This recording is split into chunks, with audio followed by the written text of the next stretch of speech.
What is crack-a-lackin', fellow thermonuclear AFers? I am Dan Favale coming at you, as always, with my certified, fantabulous thermonuclear AF co-host, Mr. Grant Hughes. To close out the 2023 calendar year, we are doing every NBA team's biggest regret from 2023. We are beginning with every single Eastern Conference team. The Western Conference will go up later this week. Before we get started, the usual housekeeping notes, though, please, if this is your first time checking us out, subscribe. Hit that sub button on YouTube, Apple, Spotify, wherever you get your audio podcasts. Ratings and reviews on Spotify and Apple go a long way. Help us get our ratings back up after we were downvoted for, I don't even know still what we did. It takes 2 seconds. 5-star ratings on Apple and Spotify, and write a review. It's nice to see those as well. Follow us on the socials. That is on your screen, as well as in the podcast and YouTube descriptions. And you can join our Discord. I would strongly encourage you to do that. There are incredibly awesome discussions, including super deep dives on the anatomical geography of Zion Williamson's tattoo right now. So that's the type of stuff you're getting in our Discord. The link to that is in the podcast and YouTube descriptions. And finally, but perhaps most importantly, Happy New Year to everybody, depending on when you're listening to this. If you are celebrating it, please, I hope it's a safe one. I hope it's a happy one. Wishing everyone a better 2024 than 2023. And as I would like to add, Grant and I are super appreciative of all the support we continue to get. I just told him before we hopped on, we did split it between 2 companies, but this was a record year for total downloads for us. We hit for the first time. I know this doesn't mean a lot to a lot of people on YouTube, but we surpassed 1 million views on YouTube in a single year for the first time, which is good. This is really only the second year that we've invested heavily in doing YouTube. And it's the first year really where Grant and I have been pumping out the shorts content. So thank you to everyone who has watched, who has shared. Once again, we're grateful for every single one of you. Grant, how the heck are you doing?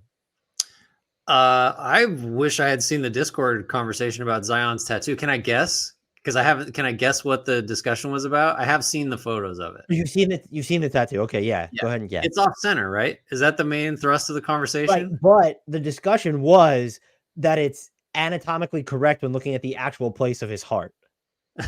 Okay. So that's the defense of it. I did kind of have that thought of because it's clearly not centered up. Aesthetically, I think people want it to be centered across your chest, but apparently it's spot on to where his actual heart would be. Okay. Look, when it comes to tattoos, I'm very much to each their own, whatever they want to do. As someone who just has tattoos, and I have tattoos on my chest that are not centered. I have them on each. What do they call that? Each pec. Yeah. Just the one that says Frank and the one that says Ntilikina across, one left and right. That I was gonna put that across my neck, but I just figured let's put it on my chest. I haven't decided what I'm gonna put it on my neck yet. Maybe that'll be reserved for Chris Boucher. I don't know. Yeah, probably.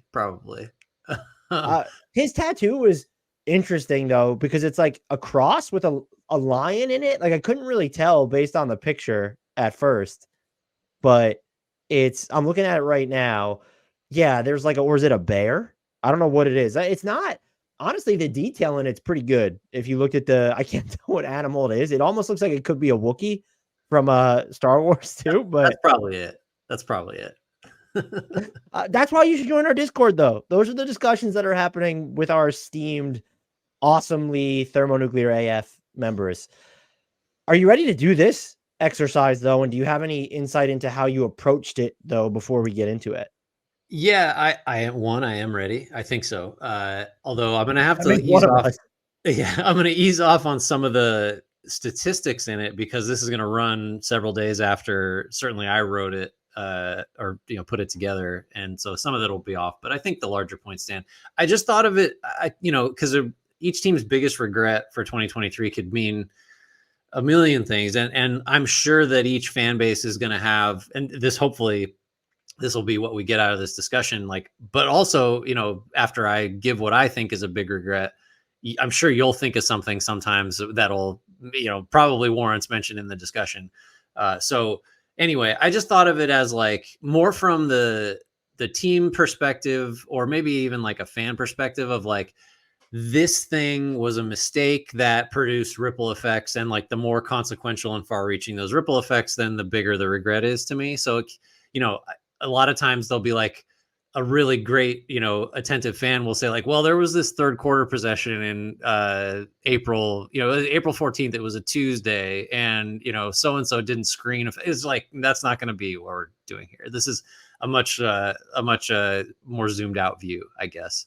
So yeah, should we just start? We're going to go Atlanta Hawks to kick off the East, I guess. I think the only thing I would add is, and I think you kind of mentioned this, is a lot of the stuff focused on more, for me, roster building or transactions, rather than just like these moments of times in games. Because I think when you regret certain things in games, if it's like, you can't regret it, you can regret, every injury is regrettable. There's just like no, unless it's self-inflicted, where, spoiler alert, like Jaden McDaniels going up against a wall and losing.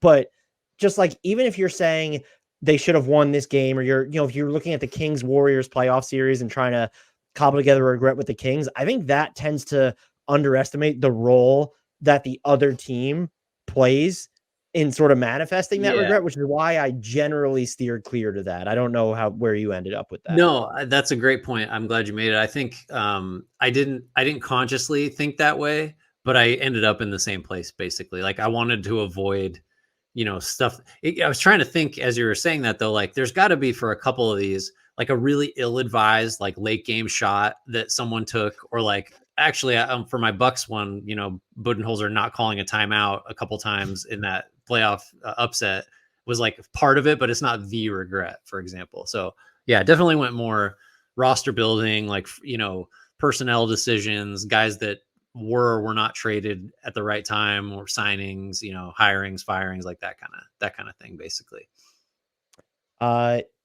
Please start us off. We're going to dare to roll with the alphabet this time, since we didn't talk about doing it a weirder way, or more inventive way. So take us off. Yeah, we didn't want to fly too close to the sun with our creativity and divvying these up. So to me, the Atlanta Hawks' biggest regret, and these are all, by the way, we should go without saying, in the calendar year of 2023. So it encapsulates part of last season, what we've seen this season to date, as of December 27th, 2023. Yeah, there you go. So the biggest regret I think they should have, which is really sort of how I'm framing all of these, is just believing in the core, which is to say, they re-upped with DeJounte Murray, which I think made sense in a vacuum. I think we both thought that extension was, one, like, unlikely to happen in the first place, and two, totally reasonable. But the results so far, based on the thinking that Quinn Snyder will just take this team as is and turn it into something else, was not the case. So they're worse defensively. The stats when I did this, they were 21st last year. That's still true. 26th this year. I think that's actually true as we're recording this, in defensive efficiency. The offense got better. But the result ultimately is, like, this was a 500-ish team last year, and they're 12-18 as we're recording this. Now, they have a positive point differential, but they are where they are in the standings. And it's basically the same guys that they relied on last year, that they assumed would just improve with new coaching, with, I don't know, like, rotation tweaks, with better health from guys like Bogdanovich. And this is even with Jalen Johnson being, I think, pretty clearly, I don't know where you'd rank him on, like, this team's list of keepers, but he's certainly higher than he was a year ago. So that's all it is, just trusting the core. I think it turns out that this core doesn't fit together all that great. It doesn't have a good enough combo forward that can defend. We've talked about that plenty. And now you're just looking at, well, DeJounte Murray may or may not be on the trade block. And we've got to ask now, like, how do you build a winner around Trae Young? Like, none of those questions have been answered, because they trusted the same group and it hasn't worked out. Yeah, I think I probably agree with you there. I guess my one question would be, like, what would the alternative have been for them? And I wonder if it's just like, would they be in a much different situation if they didn't hold on to John Collins for so long? That's encapsulating more than 2023 for sure, though. Yeah, I think I did mention that, not speaking, but in the bit that I wrote up on it, of like, you want to say it's blowing the John Collins trade value, right? Like, by just the longer they kept him, the lower it got. But that, like, you're right. Like, that's been going on for like 2+ years. It's not just 23. We ready to move on to the Boston Celtics? Yeah, go ahead. So this is a team without regrets, basically. I would love it if you would come up with one for me. But so this will be the case for several of the better teams in the league. Like, it's just nitpicking. So possible candidates: Not bringing back Grant Williams, I think they're fine without him. I think you could say, and what I ultimately went with was they maybe needed to add like one more wing. And this is more of like a 2023 offseason situation, I guess, because like Sam Hauser, I think as a seventh man is like pretty darn good. Like a lot of teams would be ecstatic to have a 40% plus 3-point shooter who's better than you think on defense. But like O'Shea Brissett, Delano Banton, like neither of those guys have played very much. Neither of them figure to, take more minutes from Tatum and Brown as the games matter more in the playoffs. So I guess like you could do some revisionist history and say like, what about minimum guys? Like, what about Derek Jones Jr.? What about Malik Beasley? What about Lonnie Walker the fourth? All these guys that were, gettable. Why not one of them? Again, that's a nitpick because the Celtics are the best team in the league, I think, for my money. And there aren't a lot of regrets out there as far as I can see. Yeah, there's definitely not a lot. I do wonder if you mentioned Grant Williams not being there. I totally get that's not something that you need to regret, but just sort of not doing anything to address the rim pressure element of the team. We're like, yeah, they're still incredible, but is that going to be a weakness that hurts them in the playoffs? Especially, it's definitely a weakness that hurts them with their crunch time offense now. And should they have done more to maybe get a better organizer in there? It was not going to be Marcus Smart. They have Drew Holiday. Like it's not sort of him. Could they have done that with the tools that they had would be, of course, the other question. So they seem like if you had to pick who the best team in the league is right now, not who's going to win the title, I feel like it's pretty clearly or close to the Celtics. It's them, the Timberwolves, or the Nuggets for me right now. It's just that they feel that it feels like their stock.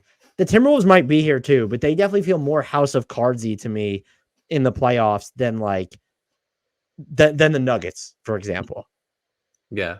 I think what's interesting for the Celtics too is that like some of the moves that at the time you might have thought had the potential to be regrettable, like, oh my God, they traded Marcus Smart. Like he's the heart and soul. He was a defensive player of the year 2 years ago. That's going to hurt him.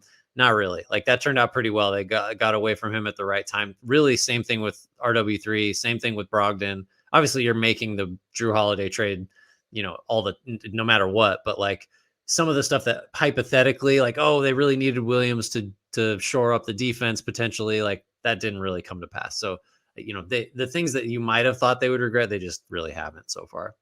That takes us to the Brooklyn Nets. This is a little more niche. Do you remember this would have been last at the 2023 trade deadline, shortly after they got him?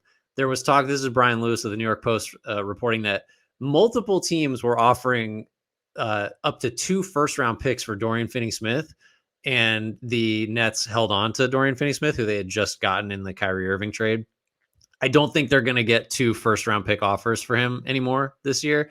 Maybe they will, but maybe those will be like a first-rounder that's protected, like unless there's a full moon and Mercury's in retrograde, and if it isn't, then it turns into 2 seconds. Like it might be worse seconds, but I think it's a small regret. But I think failing to move him when his market value was exceptionally high was maybe something they're going to want back. Although, like, you never know as we get down to the deadline, and maybe Anunoby's not going anywhere. Maybe all these other 3-and-D guys don't go anywhere. And maybe Finney-Smith just becomes the best guy you can get if you're looking to acquire someone like that. So, but at the moment, I think 2 firsts for him would have been a sweet deal to jump on when they had the opportunity, and they didn't. That's interesting. I guess it's just if you have immediate aspirations of doing something, though, would it make sense to have moved him?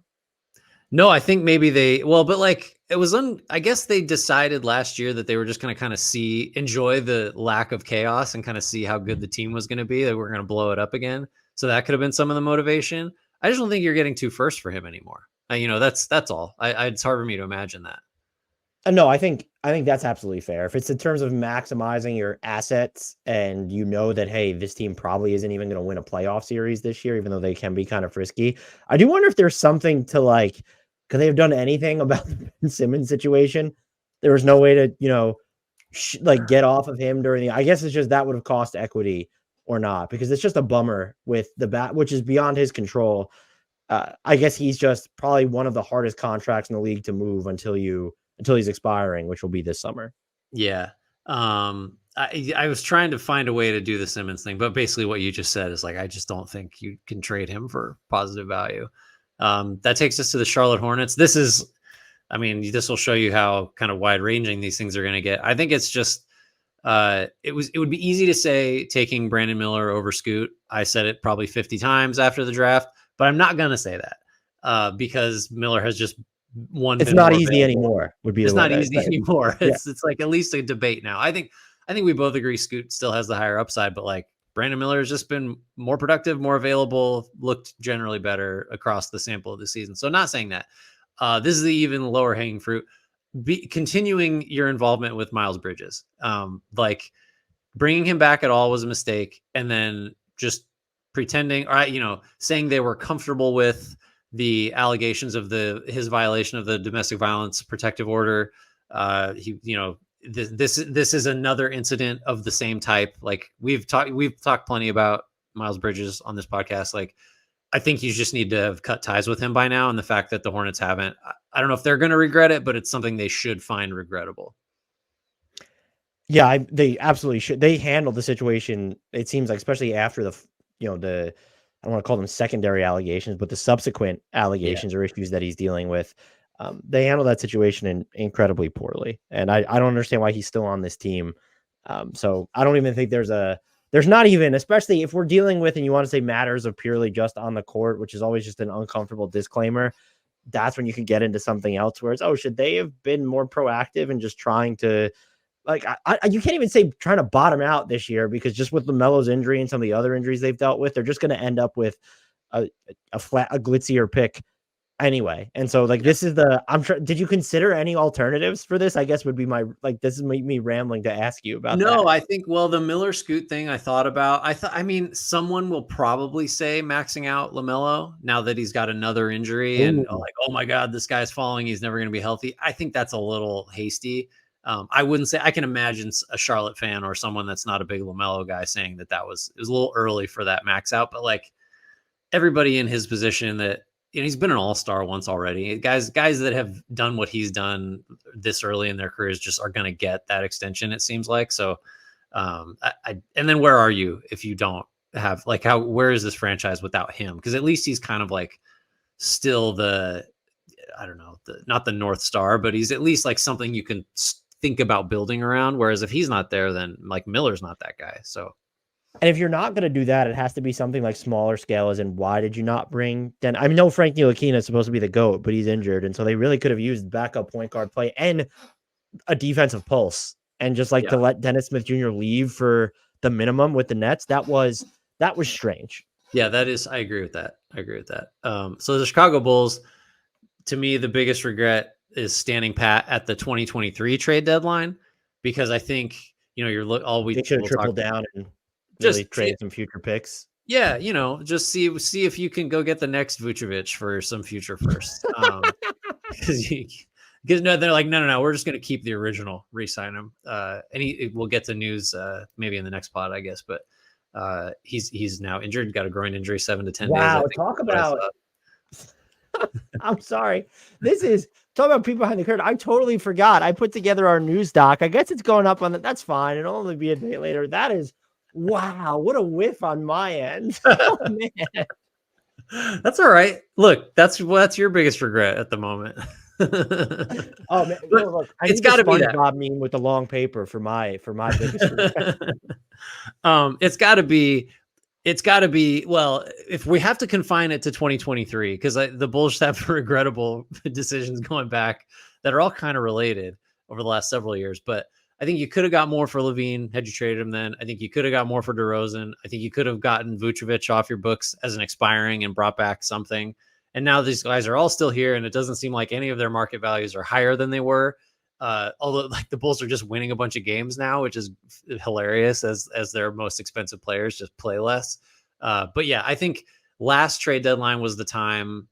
I mean, no time, better late than never, but that was the moment, I think, when if you're going to reorient this franchise and like be realistic about rebuilding, it should have happened at the 2023 trade deadline, and it did not. Yeah. I mean, yeah, I'd be curious because of the discourse kind of surrounding Zach LaVine right now, like, could you have gotten more for him at last year's trade deadline than you are going to now? And I think the answer is unequivocally yes. Yeah, because And it's also that stretches into you mentioned the trade deadline, but you can, because it's still 2023, not as the word you using reorienting at all in this calendar year, because it's not happening, is an issue. And I say this, look, they're 9-4 without Zach LaVine as we record this. That's great, but it's also, if I'm a Bulls fan, I'm enjoying it. It's also a little terrifying because like, well, what is this going to embolden the franchise to do at this year's trade deadline? If it's just move on from LaVine and they're not going to seek starting over, there will be disagreements locally and nationally on that. We can already see it. But like, that's at least a little bit more innocuous or logical than like, can we trade? Like, it's going to be Zach LaVine and picks to get player X. I think that's the scariest aspect of this, is the Bulls viewing their improved play without LaVine as the reason to not trade him. I mean, the reason to not trade him is because his value is like, the adjectives that are being used to describe his trade market are just increasingly hilarious. Barren is the latest one that I just like chuckle every time I read it. But yeah, if the Bulls view this as a reason to keep the band together, like, well, once we re-inject Zach LaVine into this team that has figured it out without him, we're really going somewhere. I don't know what to tell you. I can't get behind that. Got a kind of a niche one for the Cavaliers. I bet, or I wouldn't be surprised if you could think of a bigger picture one, but this one just jumped out to me. Waiving Kevin Love last year, and then he goes on to start a bunch of games and play meaningful roles and make a bunch of threes for the Miami Heat, who make the friggin' finals. And I don't know how much he would have helped avoid the first round out that Cleveland suffered, but like, I don't, because it would have required the Cavs to just play very differently. And the reason Love that was given was JB Bickerstaff just didn't trust him defensively, and Love hadn't shot it like great enough to justify the poor defense that he had been playing last year. But like, I don't know, if Kevin Love is spacing the floor against the Knicks in that series, maybe you don't have Evan Mobley trying to finish over two big guys and there's nobody to kick it out to. Like, maybe the Knicks have to play defense a little differently. It's hypothetical, but it's just like, you waive the guy and then he goes on to play a huge role for a team that makes the finals in your conference. Like, that's a mistake, I would say, at the very least, especially considering how much Love kind of has meant to that franchise. Like, these, franchise legend is maybe a little strong, but like, he was there for a title. So that's a big deal. It's also that I agree with your pick, and I'm trying to think of, well, what would be the alternative here? And I do believe some people will say, well, they should have already looked to be trading Donovan Mitchell. And it's just like, they just got him. Like, and he hasn't requested out. So I just don't even understand necessarily why that would be a talking point. I mean, I thought about it just because it's something, but maybe it's like, it's not yet. It'd be the type of thing we could frame as a regret when it's over and he's gone, presumably, because depending on what they do or don't accomplish between now and then.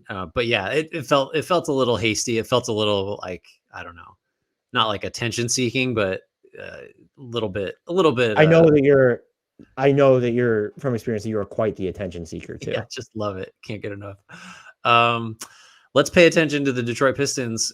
I mean, this was like one of the hardest ones, because it's kind of like, where do you start ultimately? And you tell me, please tell me you picked the James Wiseman trade.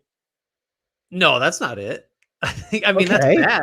That's bad, but like, I like, that's not killing them. That's not is that one of the top 10 things that's wrong with this team? Before you get to it, then, I don't know that I don't want to say it. I don't want to be too cruel about this, but I don't care that he is not actively submarining your league worst team right now. Like, that's not a compliment to say, like, look, James Wiseman is not the primary issue right now. It's like, I've kind of seen it's like, oh, he's shown like these little flickers and flashes. Yeah, for a team that hasn't won in a decade. Right. No, I'm not going to sit here and say James Wiseman is like helpful. You literally try to just defend the trade as one of the best moves that Troy Reaver has made. And you might be right, actually. Is it? It might be. Hold on though. So that was, I can't even remember. So they basically gave up Sadiq Bey in like a multi-team trade, right? Did it cost them anything else to get Wiseman, or was it mainly Bey? It was mainly Bay. I don't think they were the one that sent out like a crap ton of second round picks. I'll double check that very quickly. Maybe one of the more curious things was, I guess if you're the Warriors, you would still rather have GP2 over Sadiq Bey. That's an interesting one. I mean, that's debatable, but yeah, probably.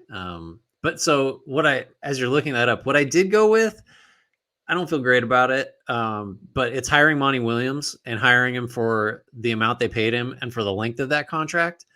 And this is all based on like Troy Weaver is going to be gone. I just don't know what chain of events would have to occur for Troy Weaver to make it through this season. Just like you have a record losing streak, the guy that puts the team together and has been putting it together for several years, like that's where the Bucks going to stop. And it's not just that Williams got this massive contract for a long time. It's also that like once Weaver's gone, now you're going to be in a position where a new executive comes in, and this is not the coach he picked. So you're at risk potentially of injecting further just chaos and disorganization into this franchise by this new executive maybe saying like, well, we're going to need a new voice. And sorry, Tom Gores, but that $78 million that you gave Monty Williams, like you're going to give him that money to not coach now, and you're going to pay somebody else. And it'll probably have to be somebody cheap because you don't want to be paying a ton to two coaches. So like, I feel like that is the move that they may regret it now, but they will continue to regret it as it affects further decisions while this team kind of unravels and tries to figure itself out. Did you see I think that's a fair one. Just the circumstances under which they had to keep offering him money basically so that he would take the job, probably a red flag. Probably a red flag. And like, I mean, things in Phoenix kind of came unglued in a not great way. And some of those playoff losses they had really made it. I mean, maybe it was just DeAndre Ayton and like Monty Williams didn't get along with him. And that, is not representative of how he was handling the rest of the team. But like, I don't know. You didn't get a good feeling about Monty Williams based on how that team kind of came apart. It's like on the court and off it, I think. So that, we don't need to pile on Monty Williams, but it's just, that's part of it. No, who seems like a genuinely good, and like he worked out in Phoenix, like he did a lot there. So I think you have to give him credit for that. But yeah, the ending was very weird. Like his relationship with DeAndre Ayton, although it seems like the entire team was because DeAndre Ayton didn't last after Monty Williams and Chris Paul left. Yeah. And like the classic, if Devin Booker and Kevin Durant had really wanted Monty Williams to stay the coach, he would still be the coach like that. Like, I don't know how true that always is, but it's not an irrational thing to say. If their two best players had wanted the guy, he'd still be there. Did you see the interview that Tom Gores gave to select media members? I read the one that was published at the Athletic, which was one of the outlets that were present there, where it was, when you look at the progression of what he said, where he puts it on himself, then it's him and Troy, and then it's like Troy and I. And so it's like, oh, that was a journey in 15 seconds. He's really, you could see him like as he was going through it, kind of like, I don't know what to do this. It's like, how do I like just slide? It's like if him and Troy Weaver had been standing next to each other on the podium, which they weren't, but like he would just be gradually moving farther and farther away from him. And he's like off stage and just saying, sorry, it's my fault. And Troy Weaver's left up there just in front of the press. That was like a physical look of what he was saying.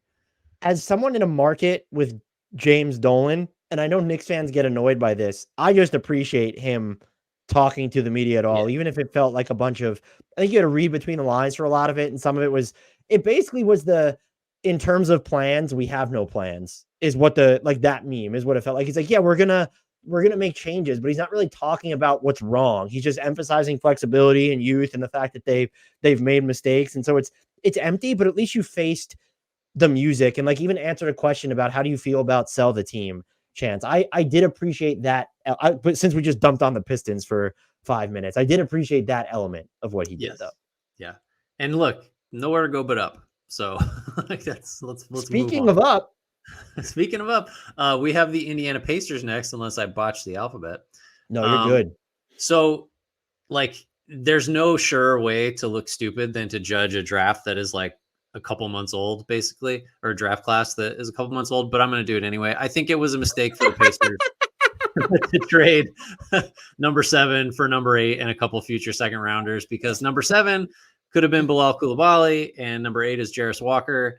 And Coulibaly is a really exciting rookie that like just has sort of met and also defied expectations in all the best ways based on the type of player he was supposed to be coming into the draft. And Walker just hasn't been a factor for a team that, you know, like could use a theoretically versatile defensive forward that could make some plays. Like Walker, the idea of Walker should be contributing right now, but he is not, and Coulibaly is, and they were picked one spot apart. So like that's pretty easy for me because, and this is it's another way of saying like that the Pacers didn't make a whole lot of regrettable moves. So this is the one I've landed on. Talk me out of it because it's always stupid to judge a draft this early. So yes, I think you're probably, I don't want to say it's stupid, but I think this kind of steps on the toes of what the alternative would be anyway, which is we now have evidence, years worth of evidence that this team needs a properly sized like 3-4, someone of that meld. I know Pascal Siakam is mentioned as a trade target, and he could in theory fit, but it needs to be more of the, here's the name coming, Chris Boucher, OG Anunoby type. And like to continuously not do that. And it's, yes, you got Bruce Brown, but like as an individual defender, Bruce Brown has never been super locked down, sometimes from the point of attack against smaller players. And I think he's a very instinctive defender overall. And I think we've seen a lot of flashes of that this year. But to just say like, no, we have Bruce Brown and like we have Aaron Nesmith and like that's just okay. And it's just like, no, it's really not. Like we have Andrew Nembhard. So I guess that's sort of, because you mentioned Bilal Coulibaly, it's just sort of like, well, yeah, would he be playing for them right now, though, is my thing. And so if they were always going to treat, because Jarris Walker was considered a project, but Bilal Coulibaly was considered sort of this blank slate. Jarris Walker was considered more of a project on the offensive end. And this team is different from Washington in the sense that it has immediate aspirations. And so I think I would lean more towards not being more aggressive in free agency or on the trade market, specifically last offseason, because we watched the data points from last year to fill that spot. And I think that's fine to focus on the rookie because you could say, well, one, could they have drafted someone who might be that rookie? I just don't know if they ever would have played that guy. Yeah. The bigger issue for me would be like, should you have dangled that? Like if that pick would have gotten you OG, if that pick and stuff would have gotten you OG Anunoby, the move should have been like, if it was Benedict Mathurin and that pick and even something else for OG Anunoby, I know Pacers fans probably would have been annoyed or angry in the moment. That's absolutely a trade that you should have made. I'm not saying it was on the table, but that pick, I would sum it up this way. I probably would have went with something different, but I think you could frame it as that pick should have been used on something to address an immediate need. That right. It's kind of the same. I guess we both just agree that like there's this positional hole that they have not filled. And like this is totally with the benefit of hindsight because Walker, in theory, it was like that's the correct pick, right? Like that is the guy that the Pacers need, and they got him. You know, this is on draft night, but then like I think I don't know. I think Coulibaly would have been like kind of undeniable if you get him out there and he's running the floor and just finishing athletically. Like I don't know how you would keep him off the floor if you gave him half of a chance, like in practice or whatever with this particular team. But yeah, I think we could expand it, I guess, and just say like what you're saying. You just got to have somebody at that 3-4 spot with size that can defend, and they just don't have that guy. Maybe Coulibaly will fill out. He's like 6'8", sneaky 6'8". Could have been him. Has he grown? Wasn't he listed like 6'5" or 6'6" going in the draft? Or am I misremembering? I mean, he could grow. He's young. That's how I thought of him, but then I was looking at all the measurables, and he was like 6'8" with a 7'2" wingspan. So I don't know. That's what I'm going with. So Miami Heat are up next. This is a super basic one, but missing out on Damian Lillard. Okay, do you know what I thought? I didn't think you were going to go with this, but what I think, letting Max Strus and Gabe Vincent leave for nothing, and it's kind of just like, well, the Gabe Vincent stuff, you would have known about this had I actually done the news that we were supposed to. He's just going to be out for another 6 to 8 weeks. And it's all right. You kind of miss Max Strus, but the Duncan Robinson renaissance plus the Jaime Jaquez minutes, it's just like, do we miss Max Strus? Right. So I was struggling. Well, I was wondering what you were going to pick because I knew you wouldn't pick those, is my point. So I'm giving you credit.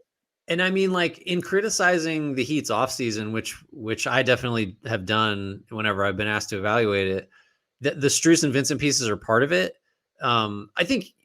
I think like it's the Vincent thing makes it difficult because he's just been hurt. And then the Strus, like, yeah, they don't, because the Heat just find, Jaquez and Robinson and like you just manufacture guys, they backfill better than anybody. but like those two guys getting away as part of an offseason plan that I think was built around the assumption that we're getting Lillard. It's still like kind of I don't know if you could say it was mismanaged because maybe the offer just wasn't good enough, or maybe making it so conspicuously obvious that like Dame wants to come here, we want Dame, that Portland just kind of decided, well, we have a say in this too, and we're not dealing him to you. Maybe that's the regret. I don't know. But like you just look at where it is now. Not only is Dame not in Miami, he's in Milwaukee, which is a team you're going to have to probably go through. And then as a result of Dame being in Milwaukee, Drew Holiday's in Boston, which is another team that the Heat are going to have to go through. So the missing out on him it was more than just not getting the guy. It was the guy going somewhere you really shouldn't have wanted him to go. And then another guy going someplace else you shouldn't have wanted him to go, to just build, bigger obstacles for the Heat to get, I don't know, deeper into the playoffs. So I don't know. That felt like the obvious one to me. Yeah, they probably have surprisingly they might be a team that'd be hashtag no regrets. But like they would say that, I'm sure externally. I don't know if they would say something else internally, but I'm with you on what the regret should be. Yeah. Let's see. So for the Milwaukee Bucks, I mean, they got Lillard, so I'm not that was good.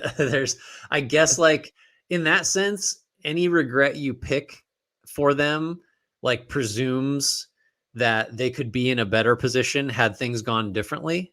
And they're in such it's seemingly strong position now that it's a little weird to say, well, what about this? But so for them, it's game 5 against the Heat, which specifically down the stretch, this was one of the biggest playoff upsets in a long time.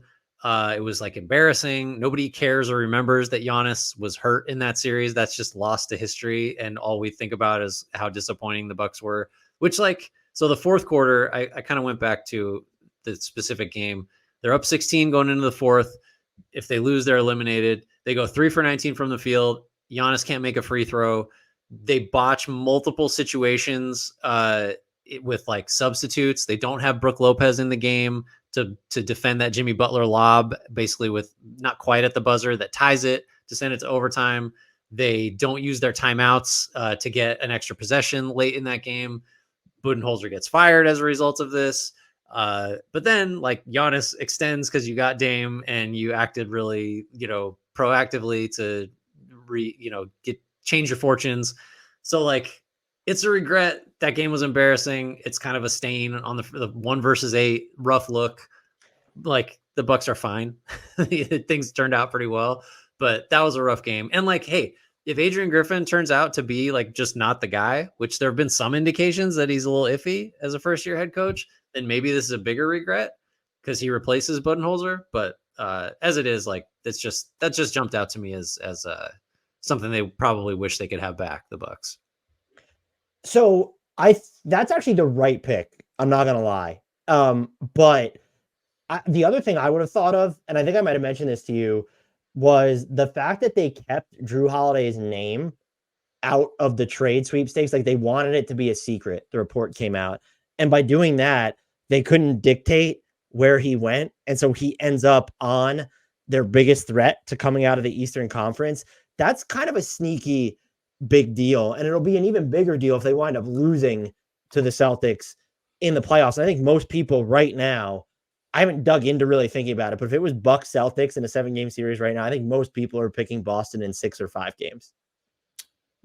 Yeah, I think that's right. But like, I want to unpack the Holiday thing because I remember you mentioning that. So like, the thinking is that if you go to Holiday and say, where would you like to end up? Then because once he's in Portland, the Bucks don't have control over where he's going, right? And Portland's just going to make the best deal it can using Holiday. Which is so like so if this part of the stipulation on their negotiations was Drew Holiday can't know he's in this trade. And also just sort of how Portland was dictating to Phoenix, we don't know who we're going to send you, but we promise you'll like him. And they probably do like Grayson Allen. It's also definitely Grayson Allen, by the way. Right. But if you knew that Portland was going to reroute him, you could have, if Drew Holiday's name was more public, you could have tried to, I think you made the right pick because if they end up beating the Heat, they could have won another title. That could have happened. I wouldn't have picked them to beat the Nuggets if they came out of the East, but that could have happened. You could have come up with the 3-4 team trade works where Jrue Holiday ends up literally anywhere but Boston. What like Right. you could have put him on the Sixers, and maybe that still would have been the second like least ideal, but it like and even him in Miami, but like him on Boston feels like the worst case outcome for you by getting rid of him while getting Dame. Maybe their regret should have been just not doing everything possible to send Jrue Holiday to like Washington, or just like get him as far away from a contender as possible. Cause that's right. Like it does diminish getting Dame like in some way, because, you know, you lost a guy that, you know, like Dame is a better player, but it's Jrue Holiday's a really good point. Like he's going to be a factor in the East playoff race, like in a huge way. And it just takes a little bit away from the Bucks side of it. All right, we are going into your wheelhouse now, and this was one you suggested to me, so I'm going to mention it, and then like feel free to cook. The Knicks' biggest regret of 2023 is failing to extend Emmanuel quickly. Now, I had a hard time like hammering out what, if any, terms really were ever on the table, because there were reports that Quickly was going to want, 9 figures on a 4-year deal. So, 25 million per. There was another one that said the Knicks offered closer to 18 million a year. There was another one that said there was like some non-guarantees and team options thrown out there. I think it was Ian Bagley mentioned something to that effect. And then you got a report, I think, that Quickly never really put a number out there. Like which is like ridiculous. If your agent is negotiating with the team, you're going to have a number that you want. So the Knicks have leverage still. This isn't like, oh, they didn't extend him, so he's gone. The vibes are kind of not the best in this situation, though. Not every team is in the situation like with the Sixers and Tyrese Maxey, where it's like, you're getting the max. We all understand it. We're just going to put it off so we can get you another star to play with in free agency. That's not the situation the Knicks are in, or at least it's not the one they're selling. So it would have made sense to lock down Quickly if you think he's going to be a piece of, not necessarily the starting lineup, but certainly the core going forward. It didn't happen. And now I don't know what the odds are of him staying versus leaving, but there's probably a better chance he leaves than you would expect for someone with his track record to this point in his career, right? Like it's a greater risk now than otherwise. So please explain to me why I'm correct in saying not extending Quickly is their biggest regret. Well, what was my proposal to you? That feels like the right call. That was your proposal. Oh, so did you? I thought when you set it up, you said you're going to go with something different. So no. I trust you implicitly on the Knicks. I'm not going to question your. Yeah, look, it's suggestion. Your point at the end is really salient, because you paid Dante DiVincenzo, you have Josh Hart, you've paid RJ Barrett, and it's like, are you going to pay? You paid Jalen Brunson, who's going to be extension eligible this summer. Are you really going to pay Emmanuel Quickly too? I default towards, and there's a chance, more so than most other organizations, they will agree, pay him now, figure it out later. Because for everything you could say about the Knicks, the front office, James Dolan, they have spent when it's required, but they're not in the business of cutting, payroll costs on most seasons. But I think just the season he has had, it's been up and down with some playing time. But like, that's just what the market's going to dictate. I think even given how reticent teams are to go after restricted free agents right now, Quickly's a name that I think some teams might actually view as, if it's Orlando, a finishing piece. If it's a team like the Spurs, where it's like, let's just get some coherence in here, someone who fits, won't cannibalize stuff on offense, makes it easier, will defend his butt off. So I do think you put yourself at risk there. The only other alternative I think you could go to is not getting that properly sized wing. And you've called it, I cited you when I went on the Alley-Oop podcast with Ryan Blackburn. You called the upgrade button to RJ Barrett. I don't know if that was available to them though. So that would be the only regret. And it's just, that is more about the market. They didn't have the cap space to go out and get that guy insofar as he was even available. So I think you picked the right one. And there's the only other one that you could think about is, wasn't Julius Randle extension eligible this past summer? So they've tried to get that done. So they might not be on the hook of like him making another all NBA team and being extension eligible. Oh my God. Yeah. Well, I didn't even think about any of those, like trying to get out in front of a guy, potentially achieving something that is going to drive his contract way up. Like try to lock him into a non, max scale deal. Yeah, maybe. Okay. Orlando is next. So whatever the pick was going to be, I feel like it had to be around their guard rotation. But I'm gonna do it again, Dan, and I'm gonna make a draft proclamation that the Magic should regret the 2023 draft. I think Anthony Black and Jet Howard, and Anthony Black had a pretty good game the other night. I think he had 20. He made some threes. He's still like a low 30s guy from three that just does not have a shot form, that he doesn't get it off quickly. It's not versatile. Teams are not threatened by it. I don't really know what the theory of Anthony Black is supposed to be. Like, how does he fit with this team? He feels like a connector to me, which is like, again, we're a few months into this guy's professional career. This could all change, but just at the moment, if you go look, like, we can go down some of the names that were available. Like Howard, I feel like is less defensible. Black is at least like, oh, he's a big guard that if we get him to shoot, then we really have something, because defensively he has huge potential. But Koulibaly was there at 7. Black went 6th. Howard went 11th, I want to say. Yeah, 11. So Koulibaly's there. Cason Wallace at 10. Keontae George at 16. There were guards there and wings there if you wanted to, actual real point guards in the case of George, that I think would have been better picks. Like, you could have gone Jordan Hawkins if you wanted a shooter. You could have got him at the number 11 spot instead of Howard. Jaime Jaquez obviously is there. Brandon Pajemski would look pretty good in the Magic backcourt right now. So there were better options. That's not to say that, like, yeah, Jaquez and Pajemski slipped for, further into the first round for reasons. But there were a lot of better options, and it's hard for me to see Black and certainly Howard being like, yeah, now we lump them in with Wagner and Paolo, and to, I don't know, I guess Suggs and Carter too, as like, these are our guys. I'm not seeing the fit there. So I think they'd want that 23 first round back if they had it to do over again. That's interesting, because I guess I just don't know who the can't miss guy for them would have been, unless you're, I know you Cason Wallace and Keontae George, just because I don't think Jaime Jaquez or Pods were even sort of listed like in the realm of anything that like those teams like in the top 10 were going to do. Yeah, that's why draft stuff is stupid. Because I just couldn't think of a whole lot else that I really didn't like about Orlando's last year or so, because they're very much like on the rise. And so that by definition, things have gone pretty well for them. We've got a bunch of guys on good contracts. You could just say like not going out there and signing, or, going and getting Tyus Jones via trade, or like going and getting someone to run the offense, that type of thing, or just make threes.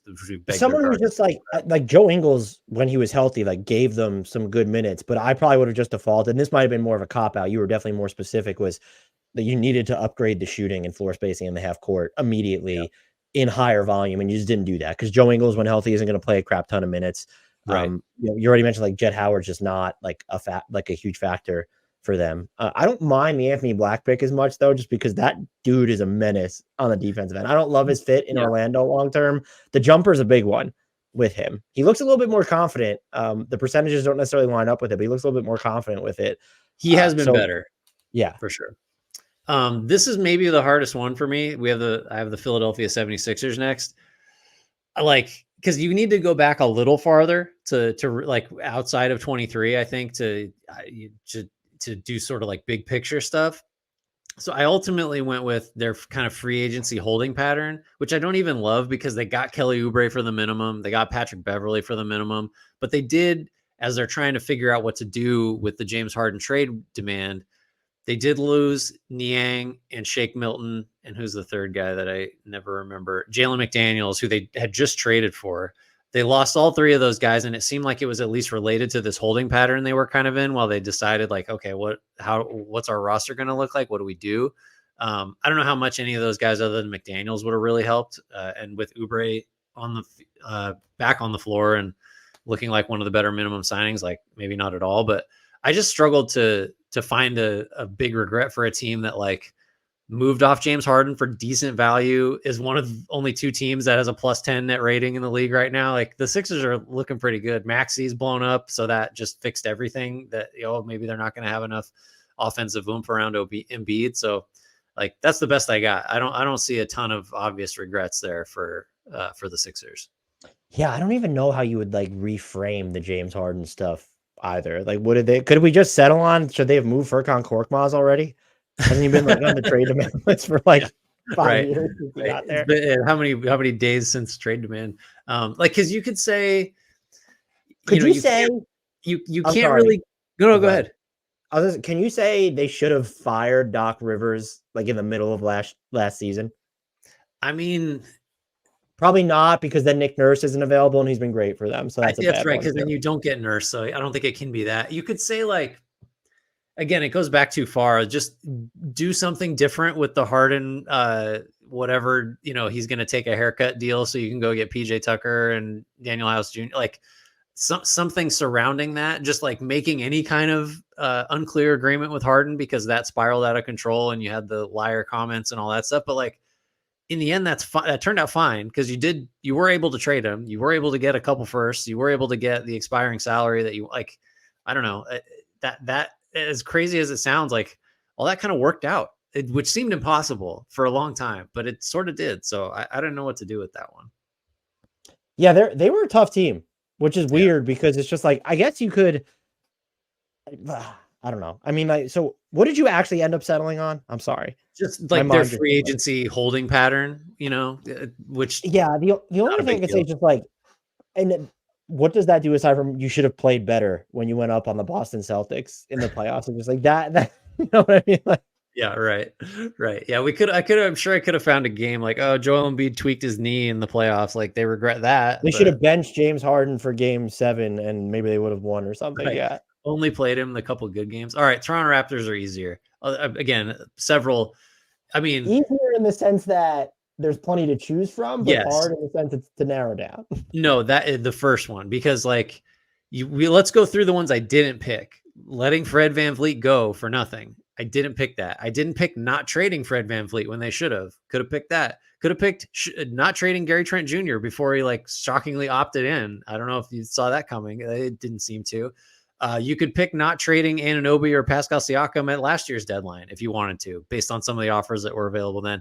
I went like simpler, because I feel like it's indicative of just like the whole, like, what are you doing vibe of the Raptors, which is the Jakob Poeltl trade, which is related to then paying Jakob Poeltl $80 million over 4 years after you traded. It's top 6 protected first rounder to the Spurs for him. That just made no sense to me. This idea that, I guess the thinking was last year, Poeltl will get us out of this whole like size thing. He's going to defend the rim. He's a decent facilitator, all of which is true. Like Pirtle's a pretty solid starting center, but to give up a first for him and then have to pay him to keep him now on a team that is, one of the worst teams in the East outside of like the absolute tankers. It didn't make sense then. It was indicative of a general lack of direction and like inscrutable like roster planning. So I went with that, but there's like a half dozen other ones you could just nominate, and they would clearly be several other teams' biggest regrets. The Raptors have like more than their share.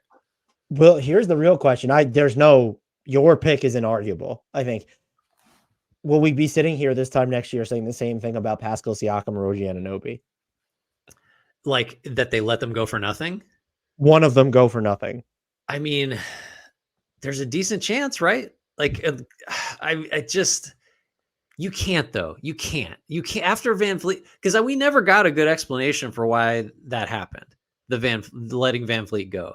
Like, are they not talking to these guys? Like leading into like, how are you feeling? Do you want to be here? It's like, I don't understand how, because this happens all the time where I overreact to a guy being on an expiring deal and the team's risk of getting nothing for him. And you always correctly point out, like, you can sign and trade him. Like, that's what teams do. It's what the Celtics did with Grant Williams. It happens all the time. Max Strus happens all the time. You don't always get great returns with that. You get something, but to let VanVleet go for nothing, I'm never going to understand it. I'll never understand it. And I don't buy the whole, we wanted to do right by Fred VanVleet thing. That's, age 89 Kyle Lowry wasn't going to net you a ton. Fine. Fred VanVleet would have gotten you at least one first round pick. Of course. And if you're going to, if you're going to be down one first round pick because you decide to overpay for Jakob Poeltl, which that would have been, that's going to go down as just, I don't know, man. That's going to go down as one of the, like, worst trades in Raptors history, I think, or just one of the worst trades of the last 10 years. That it just made, I know he sort of filled a need, but it just made absolutely no sense relative to where they were. It's just such a high price. It's such a, By the way, that's honestly, it's that trade that makes Fred VanVleet leaving for nothing the pick, though, because you don't give up real value for Jakob Poeltl, and then let his most valuable offensive partner leave for nothing. Right. Yeah, it could just be like all of 2023 should be the Toronto's biggest regret, like every single thing that happened. Yeah, we're not done yet. Like we're yeah, right. There's several days still to come. Okay, let's close out the East here with the Washington Wizards.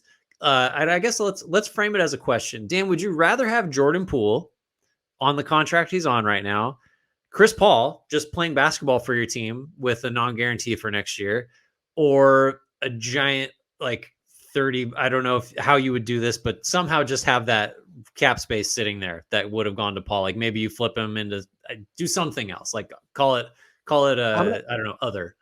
I'm going to choose. How many answers did you give me? 3. I'm going to choose answer D because you gave me 3 options, right? Uh-huh. I'm going to go with D. I would rather have all of the above and or just dead money of Chris Paul for this year than Jordan Poole. Yeah. I was never about the flyer. I understood it, and it is. And also, by the way, I want to say this because Jordan Poole has some good moments though for the Wizards, and he's just become this meme and sort of just the face of them being the joke of the league. And it's not just him. Like this roster is kind of built for intentional comedy and badness. And so I think he gets an unfair shake to that. It's just, he's not the player that the Golden State Warriors thought he was. I don't know if the Draymond Green punch broke him. I honestly, but like just looking at what we've seen this season and how much he's on the books for over the next 3 years, you could tell me I'd rather have Ben Simmons on this team than just to give myself the extra flexibility. That's not a shot at Jordan Poole, the person. I'm glad that he got paid. Like good for, and he probably got a few extra $1 million out of that Draymond Green punch, by the way. Yeah. Like he got extra generational wealth because Draymond Green punched him. I'm not saying I would take that. Maybe Draymond Green kills me though. I'm tired. That's also fine. I could use a nap. So just like, I don't mean to dump all over Jordan Poole because he's not the only issue in Washington and why they're here. They're here in large part by design, but like, I do think in retrospect, you look at it and say, okay, well, the better use of assets would have been either just getting off of his, like not taking on his money and then using CP3 as, do we try and get him to play and build his trade value and flip him? Could we have immediately flipped him and had this huge trade exception or just additional guys on our start? Or do we just buy him out and we deal with this cap hit for this year? And like, that's it. We just move on. Yeah. I mean, so it's hard because it's also hard because biggest of big pictures, the Wizards are doing the right things. And like you alluded to it, you know, bringing on Poole, it's hard to say he's like, I don't know, like he's got an asset with upside, you know, because he had a brutal year with the Warriors and all that stuff. It's like the contract is what it is. You're going to pay him this money. And if he hits like his highest, you know, tier of like what's possible for him, like maybe he's worth 123 million over 4 years, like maybe, but as a flyer, like I sort of get it. It's just now that we've seen that he's basically worse even than last year, certainly in terms of a scoring efficiency standpoint. Like it's just, he's not, I think maybe this is what it is. Even if he were, you know, the 2 years ago version of himself, I'm not sure that he's a great type of player to have in an organization that's trying to develop like multiple young talents, because I don't know how much better he makes guys. I don't know how much of a positive influence he is on just like a team's commitment to defense, for example, or just general, like all the Warriors would never shut up about how hard Jordan Poole works and how much time he's in the gym, but that's different than like just not competing on one end of the floor all the time. So like as a tone setter, I think it's become clear that like maybe not ideal also in addition to the money. So fairly easy one for the Wizards to close it out. Yeah, I think what would be the alternative? Because it's not the Bradley Beal no trade clause, just like that predates this exercise. And you don't regret entering the rebuild at all. This was long overdue. You don't regret trading Beal. You probably don't even regret the Kuzma deal because theoretically you're going to be. That's one of the better contracts in the league right now, I would argue. It's declining. That's the only big thing they did really after other than Beal and the CP3 Pool kind of swap. And it's like you don't even at first. I was like, maybe they should just held on to Monte Morris and only took a second-round pick to get him. And now it's Monte Morris still has not played this season. Right. So right. Yeah. Sorry, Jordan Poole. It had to be you.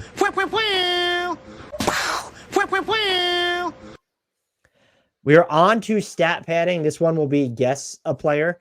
Did you want to kick us off, Grant? You said you had a couple. I got two for you. All right, Dan. I don't know. So I want to phrase this in the first person. That's kind of fun. I think I'll do that. Dan, I was the number 9 pick in the 2002 NBA draft. I know we're going a little further back than you're comfortable, but I think we're okay here. I played for just 2 teams from 02-03, my rookie year, to 2013-14. The first was in the West. The second was in the East. After 2014, I bounced around quite a bit. Dallas, Miami, and then play internationally, kind of multiple places. Career averages, 18.9 points, 7.8 rebounds, 53.7% from the field. Not a three-point shooter, 23.6%. Never tried more than 31 threes in a season. 6-time All-Star. Oh, this is where you'll start to get it. All but one of those with the Phoenix Suns. I made 2 Western Conference Finals, but never the finals. The Western Conference Finals were in 2005 and 2010. Amari Stoudemire? Correct. Good job. I thought I had it after the threes. And really? The structure here was weird. I was like waiting for a pause in between, and the hits just kept coming. And so I was like, all right, what's happening here? Yeah, I didn't really divvy up my clues super specifically. The next ones would you have gotten it when I said I went to 5 different high schools? No, I did not know that. That was a big notable thing. If you look at his basketball reference page, there's no college, obviously, but his high school is just gone forever.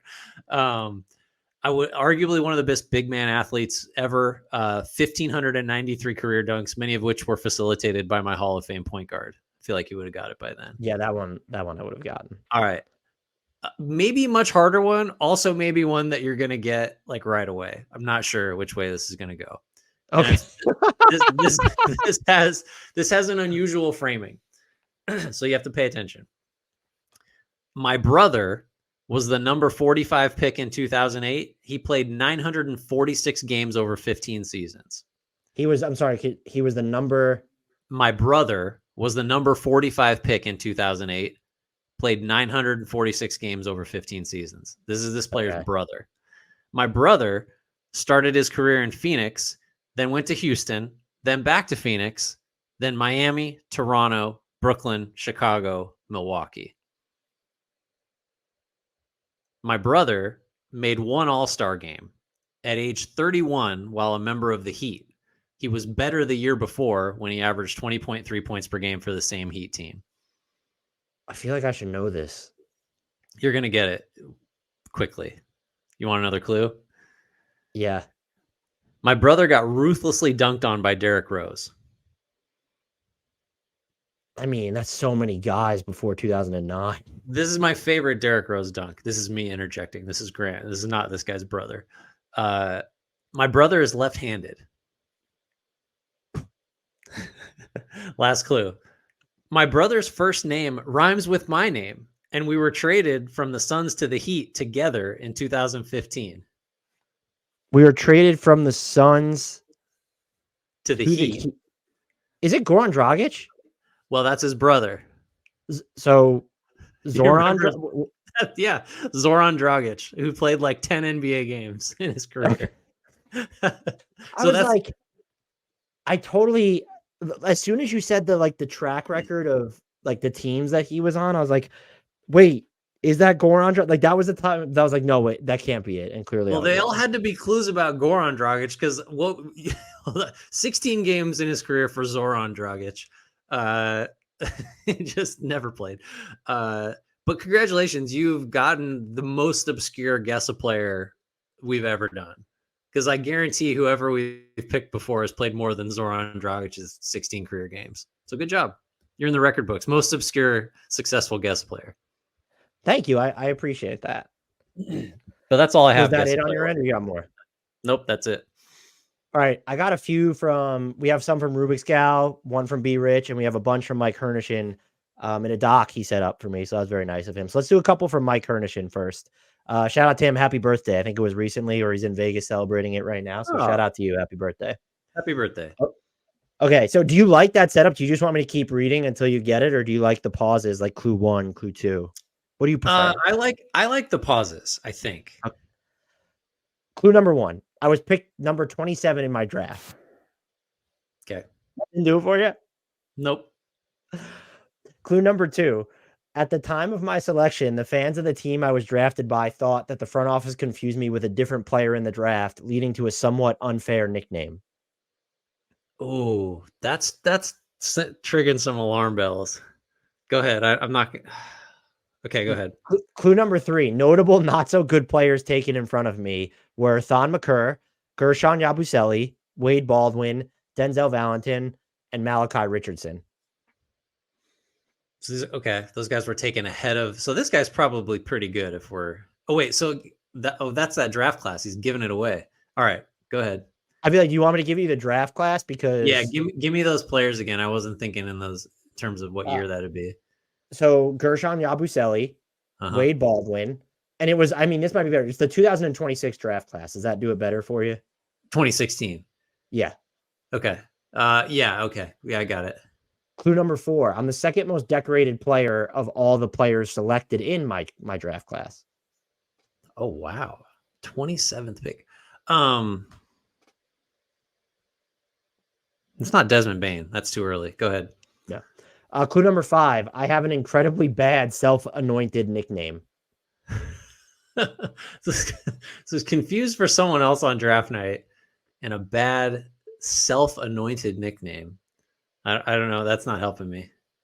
Clue number 6. I have a Tabasco sauce flavor and a McDonald's McFlurry named after me in the city that I play. What? Oh, I don't know that one. If it's any consolation, I don't think I would have gotten this yet either. How many clues do I have left? 2. And I think you'll get it after this one. Oh, boy. Clue number 7. I won most improved player in 2019 along with an NBA title. 2019. Toronto won it in 19. Who the hell is on Toronto? I just want to go through the 2019 Raptors. Most improved? Oh, it's Siakam. Yes, it is. I was wondering why it took you so long to get there. I just forgot. I don't know why I blanked on most improved. I think I'm slipping and guess a player. I feel like I used to be better at this. Look, it's the week out. It's like the last week of the year. I'm just going to chalk it up to that. Okay.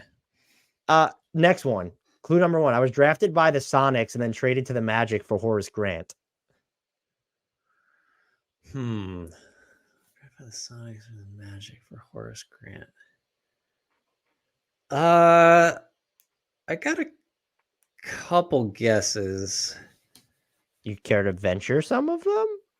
Wait, so I was traded from the Sonics to drafted the Magic. By the Sonics and then traded to the Magic for Horace Grant. I don't remember Horace Grant ever being on the Sonics, so that's not a great start. Go ahead. Clue number 2. I was immediately traded again after my rookie year. Oh, boy. Okay. Clue number 3. I was part of a fun up-and-coming trio of youngsters for the team I was traded to, where I played for the next 8 years. Oh, so you go drafted by the Sonics, goes to the Magic, ends up on a third team with 2 other exciting players. This has got to be like late 90s, early 2000s. All right. Clue number 4. I then signed a mega deal with Grant's beloved Warriors, where I was largely uninspiring. Okay. Well, I have to get it now. Who the hell? Sonics to the Magic to the Warriors in the early 2000s.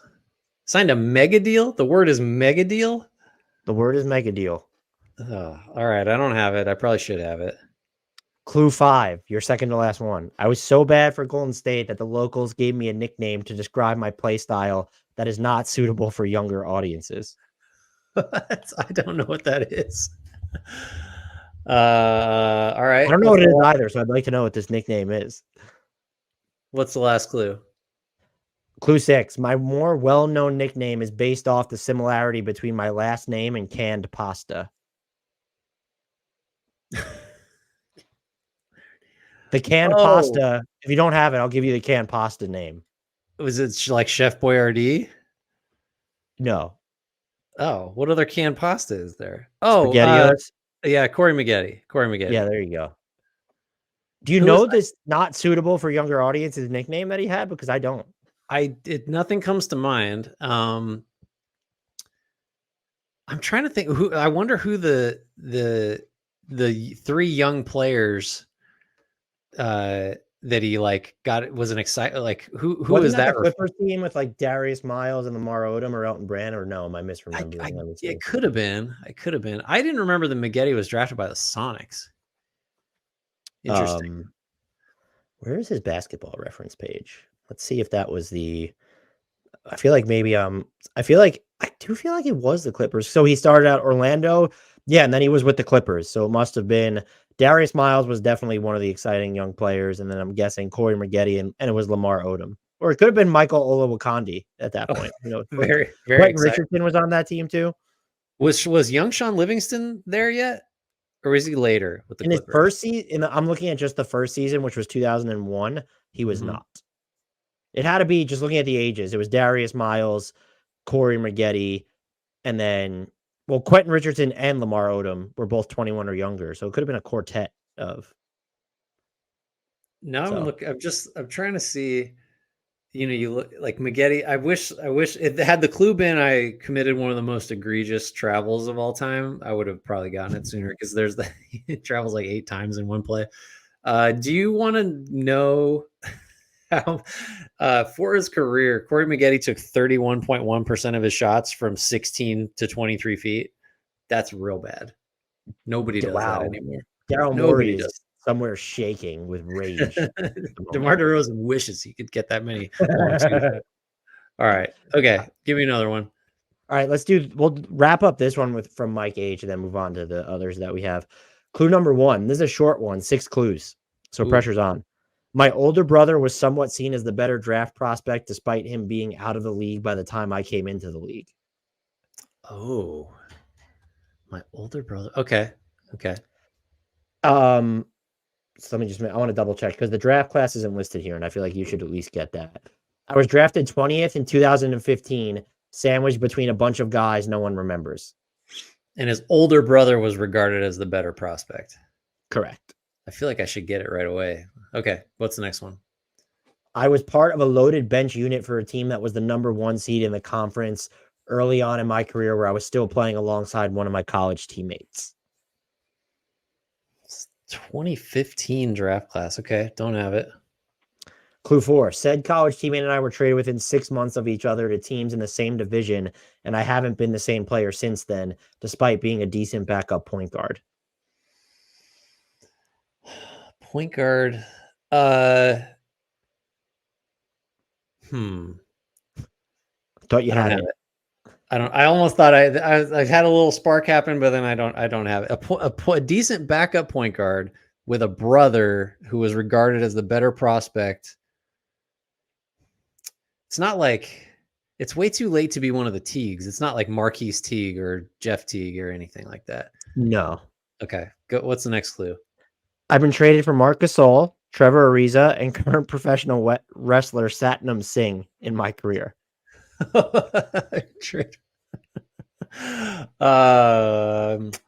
Gasol, Trevor. I mean, everybody's been traded for Trevor Ariza. Okay, what's the next one? Final clue. I'm currently trapped on the Terra Awful Washington Wizards. Oh, it's not DeLon Wright. It is DeLon Wright. I thought his brother. I thought the clue was that his brother was in the same draft class. Because Darrell Wright was way before that. No, I said his older brother was considered the better prospect. It had an older brother in the same draft class that was regarded as better than him. Okay. All right. Well, we got it. Let me get to, it'd help if I had the messages open. Let's get to B Rich's weekly one. Are you ready? Yes, I think so. Although he has you have to get into the mindset. What do you call it? Got to get in the mind of a psychopath. He did text me saying I might have submitted one that you've already done, or I might not have. So now I'm on tilt because I don't know if I need to think about players that I've already done a guess a player for. Fun story. He sent me this without the answer, and I should have known it, but I had to look it up, and I was so mad at myself. Okay, so it's something you feel like you should have gotten. Yes. Okay. Clue number 1. I was drafted in the mid-first round in 2015 after spending 1 year in college at a storied program. All right. Clue 2. I've had a negative net rating via cleaning the glass every year of my career except in a 1,200-minute sample with the Phoenix Suns. 20. You said 2015? Mm-hmm. Middle of the first round, basically shitty except for when you were good Basically for the shitty. Middle of the first round to the Suns. I feel like that should be enough, but I don't have it yet. So what's the next one? Clue 3. I've been traded 4 times so far, involving NBA luminaries such as Chris Paul, Trevor Ariza, Ricky Rubio, Ty Jerome, and Tim Hardaway Jr. For the rationale behind me being traded so often, go back to clue number 2. That he has a negative net rating all the time. I'm so bad when it's like I was traded for this guy. I never remember. The Chris Paul one, if you don't get this, is going to be the one that you kick and scream about. That he was traded for Chris Paul. Because like you said, everyone's been traded for Trevor Ariza. Yeah, a prestigious, a middle of the first round pick from what was the descriptor for the college? A prestigious, storied program. Storied. So we're like in the Duke, Kentucky, Kansas, North Carolina area here, and it was good with the Suns. All right, go ahead. For a sense of what type of player I am, one of my nicknames is Shot. I shoot often and I rarely pass. As such, the highest assist to usage ranking of my career is the 15th percentile. I've had 3 years so far ranking either in the first percentile or 0th percentile. So just a chucker. Is it Landry Shamet? No. I don't know why. I don't know what college he went to, but he seems like a chucker to me. So I should get it based on the Chris Paul thing. Is what you're telling me. I think that's the one you should get it. This is what's the next clue going to be? Clue number 5. You will get it after clue number 5. Okay. It's just hard to figure out like which Chris Paul trade we're talking about. There's been a few, but he also was traded for Trevor Ariza. So we got to go. It can't be like I wouldn't think it'd be the 1-2 Phoenix. It's certainly not the 1-2 Washington or Golden State. So we're talking about like someone in the Houston, maybe the Thunder. All right, you're going to have to just give me clue 5. This is going to be dead air of me thinking. A lanky lefty. I dropped 40 for the Warriors against the Mavs in 2021. A lefty who dropped 40 against the Mavs for the Warriors in 2021. Dude. Oh, I'm telling you, I'm getting worse at these. I don't know what's happening. Why can't I think of a left-hander? I mean, I want to. So you will get it after the next clue because I didn't even read the next clue before I Googled it. I don't know if there was like a show more option in Discord I didn't see, but I didn't even notice this clue when I first went through it. This is insane to me that I can't think of a left-handed player on the Warriors that got 40 points within the last 2 years. Honestly, whether or not you get it after the final clue, B. Rich needs to pour himself a glass of his favorite adult beverage right now. Yeah, I feel like the angrier I get that I can't guess it, just is the more successful the guess a player is, basically. All right. Okay. I mean, I could just sit here and think about, I think I should be able to get it based on the lefty scoring 40. You should. Yes. Why can't I? Go ahead. Do you want to take a stab or do you want the final? No, nothing comes to mind. I can't think of a left-handed person. I don't know why for the Warriors. Okay. Andres Biedrins. It's probably not him. No, it's definitely not him. Okay. The final clue. I may or may not have been struck in a hit and run accident in November of this season. Okay. Yeah. Kelly Oubre. Kelly Oubre Jr. You were wrong. No, I meant senior. Little known fact. Yeah. Okay. Oh man. His exact words to me were Grant should get it on the lanky lefty clue at the latest. Wrong. That's where you're wrong. Let's see. Now I'm looking back. Okay. God. He went to Kansas. All right. God damn. I'm slipping. All right. I don't know how I'm going to redeem myself after that one. Well, we have one from Rubik's Gal, so you ready to redeem yourself with that one? I'm going to do my best. Clue 1, I wasn't highly recruited out of high school, and I got only one scholarship offer from a Division II college. CJ McCollum. No. Was Lehigh a Division II college? No, I just remember him not being recruited, basically. You don't end up, aren't they in the Patriot League? You don't end up in the Patriot League if you're highly recruited. Clue 2, I committed to a D3 college instead, and in my 1 year with them, I led them to a 28-5 record with 17.1 points per game and 6.5 rebounds per game. Derek White? No. Thought I had it. Clue 3, my groundbreaking season attracted many D1 teams. College X offered to only sign me as a walk-on, but eventually they relented, making me the first D3 player to make a transition to D1 on a full scholarship. I have a couple. Okay, we don't have any dates at all here, so I'm gonna go. I have two guesses. The first is Steven Jackson. That is incorrect. The second is Jimmy Butler. That is also incorrect. You're getting warmer though. Ooh, interesting. I don't know what that means. Clue number 4. In my senior year at College X, I sent a text to Ringer sports journalist Mark Titus to find out more about life as a sports writer. But contrary to popular belief, it wasn't because I thought I didn't have a future in basketball. It was just part of a college course assignment. Oh. That rings so many bells, the Mark Titus thing. All right. Okay, go ahead. Clue 5, I was named Big Ten Sixth Man of the Year in my senior year, but I went unsigned in the draft. No one wanted to take a chance on a 4-year college player who started in a D3 college. Finally, this team offered me a 2-way contract. So it can't be Tucker because that's too long ago. Is it? It's not Jay Crowder, is it? No. No, but you are naming current and past teammates of his. Well, I mean, everybody's played with those guys.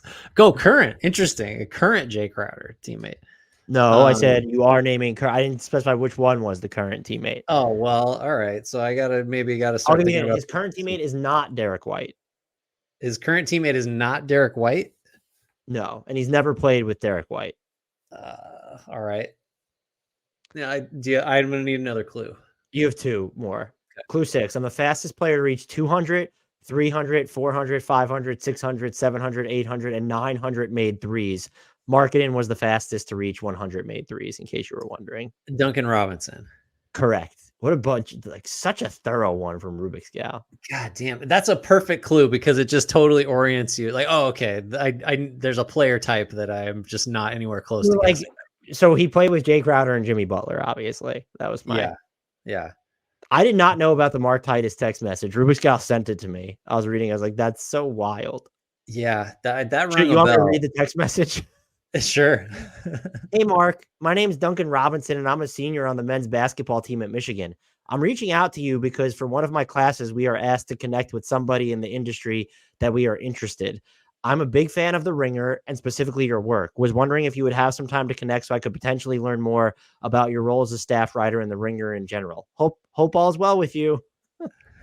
How nice. What a nice little message. Future podcaster Duncan Robinson. Yeah. Okay. All right. That's a good one. I sort of like, there's just too many guys that had the like not recruited, went to like a D2, D3. But then, I mean, the guy, he made it to friggin' Michigan. So like he was eventually everybody caught on. What's the negotiation process like where we'll let you be a walk-on, but then it just pivots to a full scholarship? Like that's quite the jump. Well, and who looks at like a lights out shooter that's like 6'9" or whatever he is? And I mean, I guess like you just assume he can't do anything else, but Duncan Robinson has done nothing but prove that narrative wrong for the last like 18 months, basically. He's had like 8 separate renaissances and reinventions. Yeah. Cause like, I remember it probably was this time last year where he just like wasn't playing anymore. And it was like, oh my God, this is one of the worst contracts in the league all of a sudden. Even when he was playing well in the playoffs, it is why the Max Strus departure was viewed as so critical because is Duncan Robinson really back? And the answer is yes, Duncan Robinson's really back and better. He's very much back. This will be the final one. It's from Rubik's Gal as well. And they have some trivia that she sent us that if we have time, we'll get to on the next one. Clue number 1, I was drafted by the Toronto Blue Jays and played for them for 3 years between 1979 and 1981. making 211 appearances and hitting 220 with 2 home runs and 146 hits. I was the youngest player ever to score a home run for the Blue Jays, a record that stood for 18 years. Danny Ainge. Correct. Holy shit. I did not know that at all. Well, I feel better about this whole enterprise now that I got it. Wow. You're close. We're done. Take us out of here. Close on that note. Just want to thank Danny Ainge and my weird knowledge of 2 sport athletes. Just feel really good about it. Thank all of you. If you count being like the almost trade wizard. Yeah, almost trade wizard. Really good GM. So Rubik's Gal, Be Rich, Mike, thank you for all of your contributions and for your support, and everybody else who is supporting us. The ways to do that, as always, to rate, review, subscribe, thumbs up, like, give us positive comments wherever you're watching or listening to this. Follow us on our socials. Join our Discord so you can get involved in the discussion, and you can find the links for that in the YouTube and podcast description, which is also where the way to get merch, which Dan is sporting right now. I'm drinking from a cup right here, HardwoodKnocks cup. Yeah, I think that's it. Thanks everybody. Thanks Danny Ainge. Happy New Year. Shout out to the one and only Frank Ntilikina. Apologies to Jared Allen.